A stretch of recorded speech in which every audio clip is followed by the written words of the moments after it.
Greetings, vloggers, bloggers, followers, and podders. Dustin here from Dustin's Dynasty with another awesome vlog post for you this week.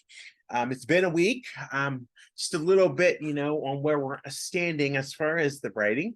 I'm glad I'm keeping it up. I'm doing pretty well mentally. I'm doing great well. We'll talk into that a little bit later. That's part of what this blog post is. But, essentially, we're writing our blogs in real time, which we're not going on sprees like we used to. And it's actually different that you just write as your own leisure or on the weekends or whatever. So that's happening. So we'll start writing probably the end of this week if I have some downtime over the weekend and get it back into so next week's will be out normal time. Vlogs have always been, in the moment for one reason or another because I traditionally pick a topic. For a while, it's been Friday night, which may happen this week, but you don't know. I mean, it's very subjectable. I mean, Fridays I was working for a long time, so that kind of I was okay with it, but then it too much on a Friday sometimes, and we went through the weekend. So it's 2.5, 1 dozen of the other, and nonetheless, we're ending another week by the newsletter week. So it's Wednesday, and I just did my Wellness Wednesday blog, and I just want to note that I didn't have the headset fully plugged in. I believe the microphone was running, but the headset was not 100%. So if there was any barriers, if you watched that, please accept my apologies on that. Nonetheless, we're here, so we're going to get started with this week's vlog post. And I usually think of things and try to run from one thing to another, or try to at least have an idea what I want to talk about. And Sunday into Monday, I kind of did, and then things got busy, and there was some added stress this week. And sometimes we talked earlier about sudden and abrupt changes. There was an earlier vlog I did about that, and we know it happens now more than ever because you can't plan for anything. And that was abrupt, sudden. Now I'm switching this vlog in particular. We're gonna try to focus as much as we can on multiple changes. So when you have multiple changes, and I mean, sometimes it's like the double whammy or the triple whammy. And I have been there. I have done it in the middle of COVID a couple years ago. Definitely a hot mess. And I think, if it's anything, it gives me the resilience and the power to keep going. So I don't know if just getting through that, getting through 2 apartment moves in less than 5 months, that was another thing. And kind of somewhat to a degree, what this involves, what I'm stressing, it's not stress per se, but ironically, I handle it quite well than many others to some degree, is the fact that, it's a move thing. Not too much to get elaborated on, but it is a move thing. And, having sometimes, changes or unknown things, and having multiple changes to things like your schedule, and again, that can be abrupt or sudden. I mean, things are always changing in the world, and more so the abrupt than the multiple is the fact that sometimes things are just out of our hands, whether we like it or not. It's the reality of the situation, and you have to face it. And whether you're, I think, autistic or not, autistic or neurotypical or neurodiverse of the other non-autistic things, I feel in a way that change is hard for everybody. But I think being autistic has its own uniqueness, and maybe even coupled with a little bit of anxiety, a side of anxiety, has its own unique flair of how it's handled. And granted, I don't know if it was, I think sometimes it's like everything is thrown at you, with multiple changes, whether that, and it's hard, especially, I think the hardest thing is the unknown piece of it.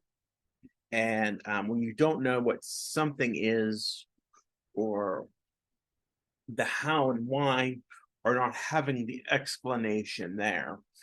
I think that makes it causes the anxiety to flare up more. So it does cause anxiety if you don't know something or you don't feel comfortable. Excuse me, ate late today. You know, if you don't feel comfortable about something or it's unknown or you're uncertain about things and things happen in life. We like, um, it's not so much there's things you can control and you can try to control the best of your ability and you can ask for people for help, whatever. But there are things that in life that are just you just can't control. Like a fire drill, for example. We had one of those at work today, and it's been a minute, but I'm pretty familiar. And I have to say, just as a little sidebar to that, is, I think schools or people with educators in general have come a long way of making autistic individuals or students aware of when these things are to happen. Granted, I know, sometimes things are impossible to happen. You don't have an answer. With the way the world is today, especially in the educational climate, things, are sudden and you have no control and things can happen in a moment. It's been happening to me, frankly, for over 20 years. And I guess I just, I guess it's what makes me stronger in some instance or another. In my sophomore year, I think I elaborated on this that vlog about sudden and abrupt was the fact that we had multiple events. That was 9/11, there were multiple events, mechanical, anything, you can name it, that happened in that year that caused disruption. But you know what? I handled it like an ace. And, I don't know why I don't know why I couldn't keep that composure or, you have that sense of safety with family or what have you.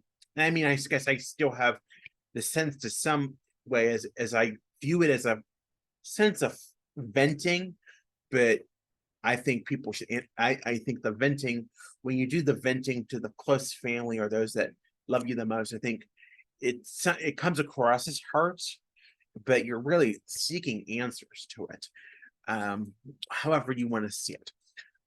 But sometimes changes happen and they're beyond our control. And that's, I think it's not the fact that you don't know things are happening sometimes, but they're just thrown on you and they may be sooner or later than expected, or they may change differently than what you expect. And even sometimes, you may later discover you have to be patient. I think something that I had to learn recently was it could change day by day, hour by hour. And, whatever it could be, you have to be patient with it. I mean, if you ask me something that would have happened, the change, the stress of, something that I'm going through, the situation that I'm experiencing, and it's not a bad situation. I've done it a couple of times. I just think there's some unknowns, and it's good. I mean, now that I understand, there's some good things about it, but yet it's a change, and somehow I'm handling it pretty well for what I expect. Sometimes more, I don't know if it's the radical acceptance or it's me growing and maturing, but my people that oversee me are seeing a better change in it. So I guess just radically accepting it or just living to live with it, for one reason or another. And I guess maybe all the resiliency from the multiple changes, the multiple moves over the last few years when we've been thrown the mail. And even 2 or 3 years ago when COVID was around and we were still wearing masks and we were still having these extra procedures, and then having that, I mean, I guess it just made me more resilient. And I guess I just do it because, it's what it is. But, eventually, I'm very thankful and very grateful and very blessed. And I think that's what keeps me going in a way. And I think that's something I have to look for. Now, whether you believe in the power of prayer, that's your own prerogative. For me, it does help in some instances, and in some instances, I believe it is the one and only thing that keeps me going to some extent. But that's, you take that or leave it for what it is. but I think just having that humility and, just trying to get through the day by day of what it is, I just think it is. It's not easy. I can tell you whether you're autistic, neuro, any other neurodivergence or neurotypical, that change is never easy, but change is inevitable and everything changes in life. I've heard that from many philosophers and people, and change is evident. Change is evident. It's all the time. It's going to happen. I know for neurodiverse people, it's not always easy. Change is never easy. Keeping composure is never easy. Keeping things, on control is never easy. But somehow I don't know if it's just the fact of resilience that's keeping me going. And I don't know if it's just being resilient, saying, okay, this is what it is, this is what we're handling, and it's just gonna be. I mean, and even things, that, they may, and maybe it's just my thing, in life, as I've experienced, things sound bad when they start out to be things, and then they turn out better. And in fact, I think as time evolves, and again, this is day by day and hour by hour, things are changing. I think it does evolve, and you have to give things a chance to work out for what they are. And in fact, things are actually starting to turn a leaf for the better. And I think if anyway, to my honesty, if I would have given up even a year ago, or even a few months ago, if I would have ran away from my problems, I would have never held out and been happy, about things the way they are now, that they're actually turning a leaf for the better, and everything is turning a leaf for the better, one way or another. It's even, the fact that, even 3 years ago, not even three, but pretty close to three, that, it's like, you don't even, you thought you had a snowball's chance in hell in getting in an apartment like that where I live, and it happened. So, whether you have to keep the faith or do whatever, you have to do to believe, and have the look at the positives in the situation, be grateful, count your blessings, whatever it may be, just do it. Because I hate, and I don't mean that toxic positivity crap, because somebody said, on a Facebook group, how do you steer away from it? But I mean, it's not that I'm toxic, and I think, you know, things have challenges, but I don't see them as bad. I guess, it's all in how you take it. And yeah, maybe you'll have some time to process it. Maybe you'll process it in a way that isn't healthy. And in fact, I did that over the weekend and into Monday.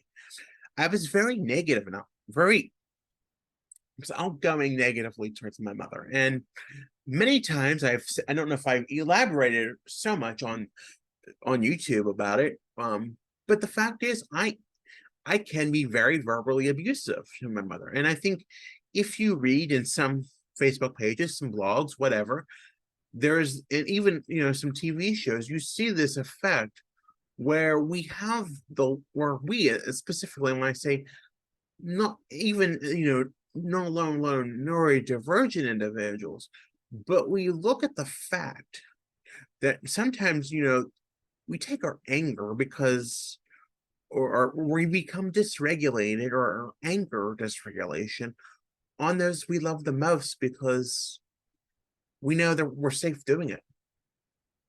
And no matter, and I think, as long as I at least had that mentality, that there's nothing going to be done. There's there's no repercussions for what we do, and for what I do, the regulation. And I do, sometimes it can be helped, sometimes it can't.